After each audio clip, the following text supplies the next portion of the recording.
melakukan segala perkara, dulu, sekarang, dan selamanya. Kuasanya tidak berubah, Allah sanggup melakukan segala perkara, dulu, sekarang, dan selamanya. Kuasanya tak berubah. Shalom. Selamat malam, kembali bersama kami di acara Narwastu 20 Minutes. Dan kami akan menemani saudara di rumah selama 20 menit ke depan. Dan pada malam hari ini kami akan membahas tentang BPJS. Apaan itu istilah BPJS? Yang bicara tentang asuransi kesehatan gitu? Bukan, BPJS ini ada kepanjangannya Bang Yodi. Apa tuh Stella? Mau tahu? BPJS adalah berharap pada Jesus saja. Oh, BPJS. Pernah dengar kalimat itu nggak? Ini tidak asing ya. Nah, kalimat ini adalah kalimat yang begitu familiar ya di kalangan hamba Tuhan, khususnya pendeta-pendeta yang ada di Indonesia. Mereka semua seringkali menggunakan kalimat BPJS. Berharap pada Jesus saja. Nah, itu dia. Tapi ya Stel, bicara tentang BPJS tadi, berharap pada Jesus saja, ada satu kata kunci yang menjadi keyword kita pada malam hari ini, yaitu pengharapan. Kalau bagi saya pengharapan itu adalah suatu kekuatan bagi saya, apalagi di tengah pandemi COVID-19 ini. Kalau menurut Stella? Menurut saya secara pribadi, pengharapan itu di mana saya berharap bahwa keselamatan memang berasal daripada Tuhan. Dan kita tahu kita baru saja melewati perayaan kematian Yesus, bahkan kebangkitan. Nah, pada saat ini kita akan memperingati peristiwa kenaikan Tuhan Yesus. Nah, di peristiwa ini apa yang Abang pahami tentang kenaikan? Kalau yang saya pahami ya, kalau Tuhan Yesus tidak naik ke surga, maka kita sepertinya kosong dan mungkin pergerakan kekristenan di dunia ini tidak mungkin bisa terjadi. Karena ketika Roh Kudus turun, apalagi ketika peristiwa di kamar loteng di hari Pentakosta, segala sesuatunya berubah dari murid-murid Tuhan dan menjalar sampai ke seluruh dunia sampai saat ini. Gitu ya. Jadi ngomong soal Pentakosta itu kan erat kaitannya dengan Roh Kudus. Nah, kalau kita membahas tentang Roh Kudus, mungkin kita berdua kurang kompeten lah siapa kita ini ya kan? Jadi kita perlu ada sumber yang terpercaya begitu ya. Dia seorang hamba Tuhan, pendeta yang sudah lama ada di pelayanan, yang pastinya dia juga akan memberkati kita semua. Oke, tapi sebelum kita panggilkan narasumber kita malam hari ini, kita mau lihat dulu cuplikan satu video kesaksian dari jemaat Tuhan yang akan tampil setelah ini.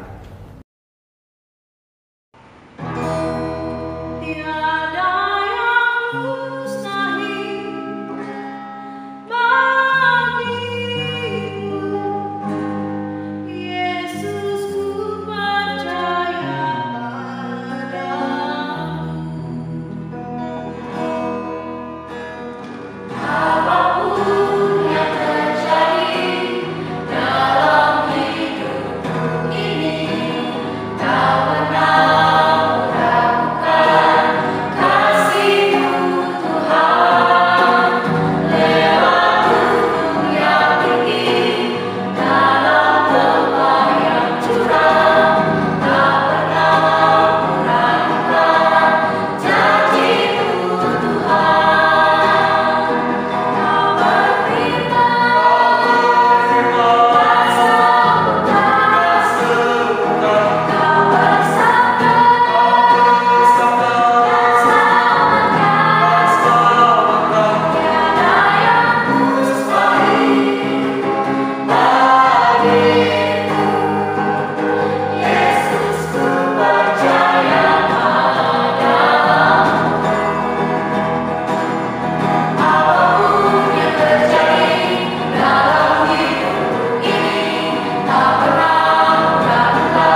Itu dia tadi video kesaksian jemaat Tuhan.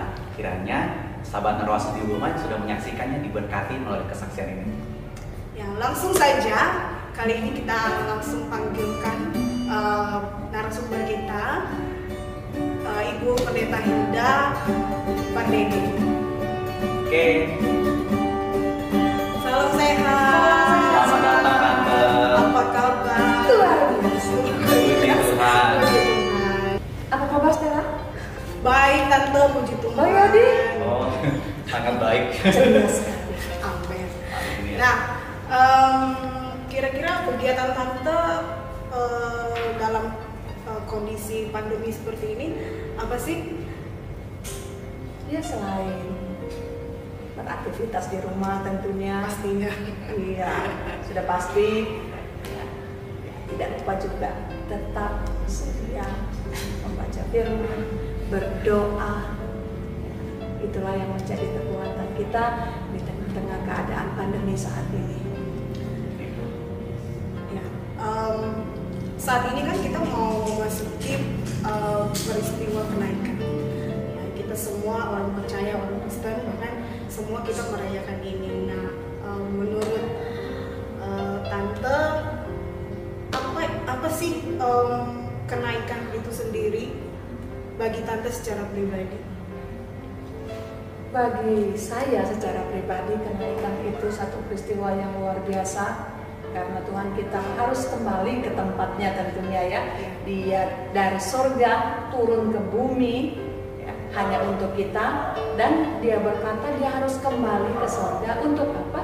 Firman Allah mengatakan untuk menyediakan tempat bagi kita di surga. Ya, amin. Nah, kemudian itu penjelasan secara umum ya.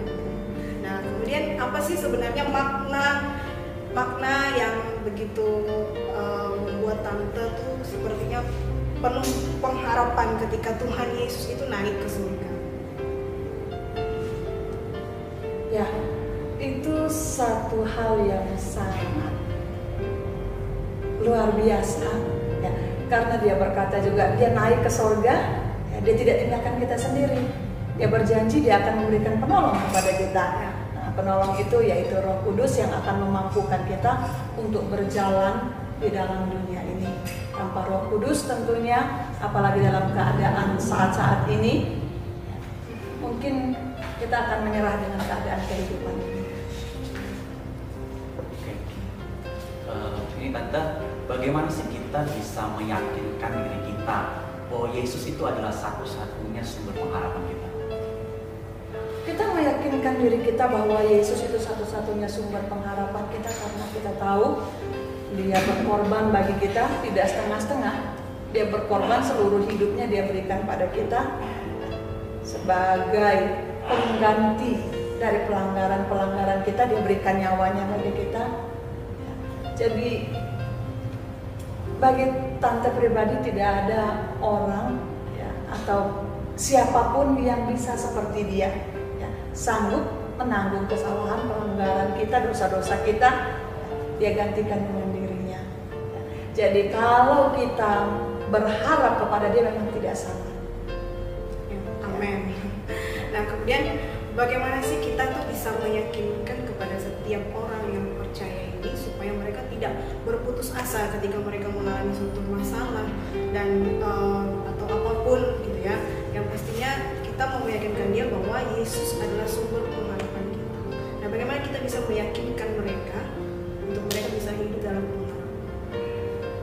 Mungkin cara yang pertama mereka juga harus melihat sikap hidup dari orang-orang yang percaya kepada dia ya.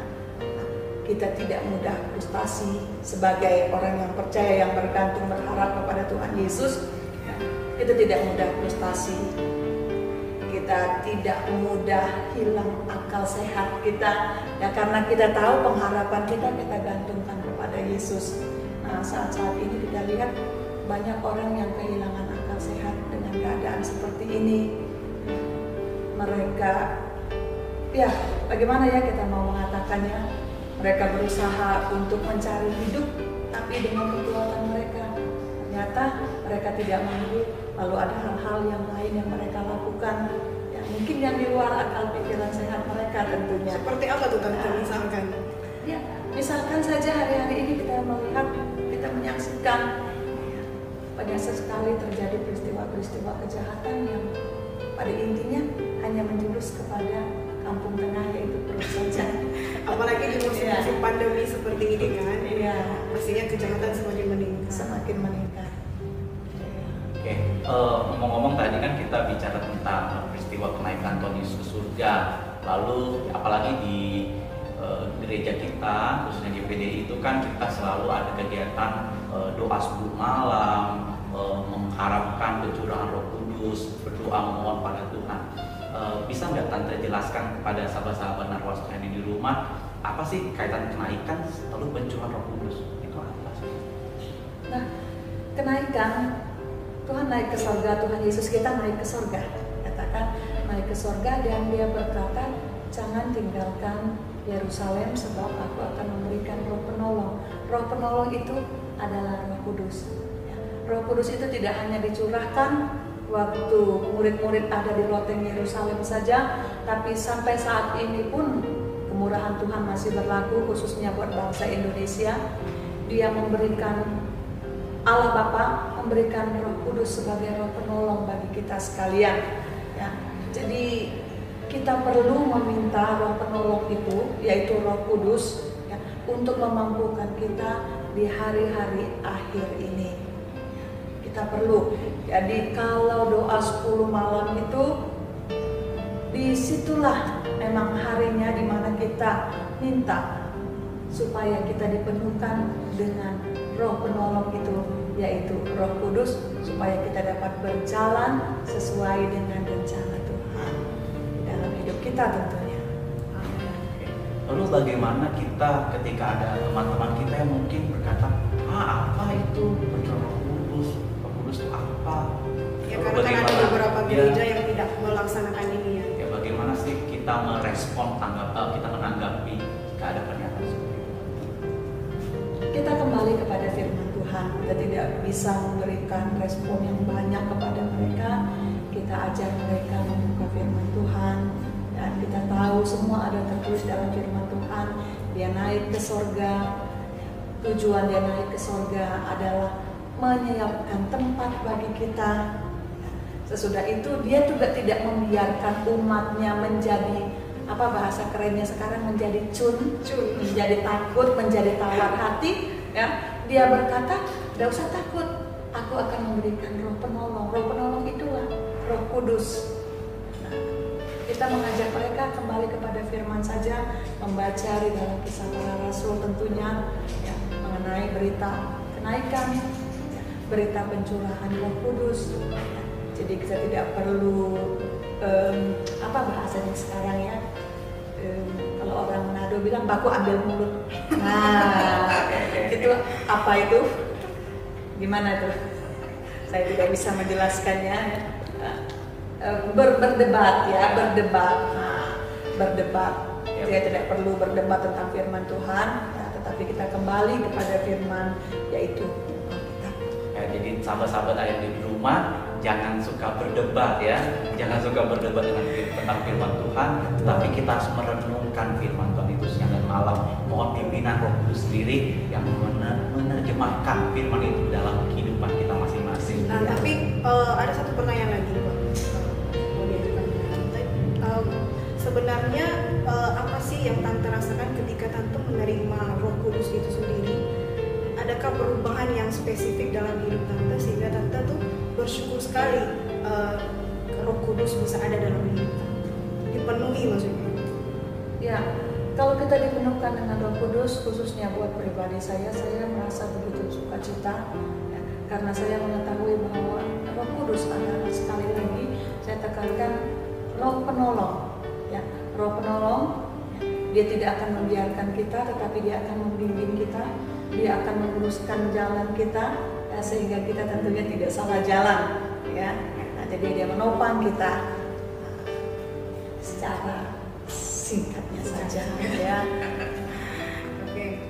Mungkin yang terakhir ini ya, kami mau mau minta satu kalimat penutup, kesimpulan dari Tante, bisa berikan satu kalimat, beberapa kata pengharapan bagi penderita COVID-19 yang ada di luar sana, yang saat ini mungkin sedang dalam putus asa, sedang merindukan satu pengharapan. Ya, bagi mereka yang ada di luar sana, bagi khususnya anak-anak Tuhan, firman Tuhan berkata, datanglah kepadaku, hai sekalian kamu yang letih lesu dan berbeban berat, aku akan memberikan kelegaan kepadamu. Jadi berharap saja kepada Yesus, apapun yang sementara dialami, sakit, ya, COVID-19 katanya ya. Nah, tetap saja berharap kepada Yesus karena kita tahu di balik itu semua Dia punya rencana yang indah buat hidup kita. Amin. Iya. Nah, itu tadi bincang-bincang kita bersama Ibu Pendeta Hilda Pardede. Kami berharap kiranya apa yang sudah kami berikan, penjelasan ini semoga boleh menjadi berkat bagi sahabat Narwastu yang ada di rumah. Oke, jadi bagi sahabat Narwastu yang ada di rumah, mungkin dalam event ini di gereja sahabat yang sedang menyaksikan ini sudah masuk dalam doa 10 malam ya. Nah, jadi kami menghimbau untuk teman-teman ya, pemuda, remaja, anak-anak, orang tua, semuanya kita ambil bagian dalam doa 10 malam ini. Jangan kita terkurung oleh rasa takut dan sebagainya, tetapi kita mau terus berpengharapan. Ingat, topik kita malam hari ini BPJS, berharap pada Yesus saja. Dengan kita tetap berdoa kepada Tuhan, Tuhan pasti turun tangan memberikan kekuatan bagi kita. Ya, tidak terasa kita sudah menemani sahabat di rumah selama 20 menit. Dan terima kasih juga kepada Pendeta Hilda yang sudah menemani kita pada malam hari ini. Tuhan Yesus memberkati. Dan kami tetap menghimbau sahabat Narwastu yang berada di rumah tetap jaga kesehatan, rajin cuci tangan, menggunakan masker jika berpergian, dan serajin-rajin mencuci tangan.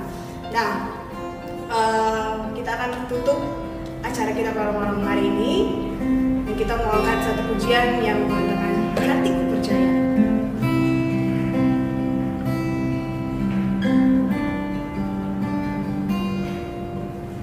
Saat ku tak melihat jalanmu, saat ku tak mengerti rencanamu, namun tetap ku pegang janjimu.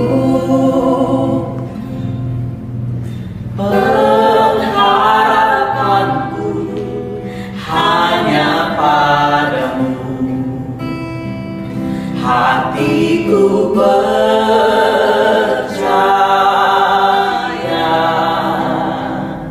hatiku percaya,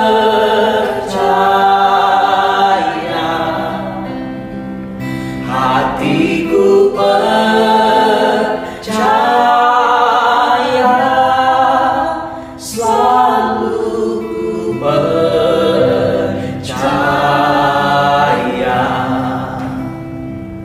hatiku percaya,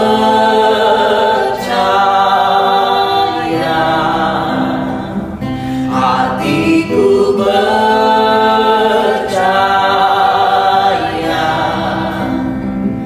hatiku percaya, selalu ku percaya. Saya minta Pendeta Hilda untuk kita dalam doa. Mari kita berdoa. Bapa yang baik yang ada dalam kerajaan surga, kami mengucap syukur buat kebaikan Tuhan yang menyertai kami sampai dengan saat ini, menyertai acara ini, menyertai pemirsa yang menyaksikan acara ini. Biarlah acara ini boleh mendatangkan berkat bagi semua kami. Terima kasih Tuhan, kami berpengharapan hanya kepada Tuhan Yesus Kristus yang sanggup menopang kehidupan kami, yang sanggup menolong kami sekalian.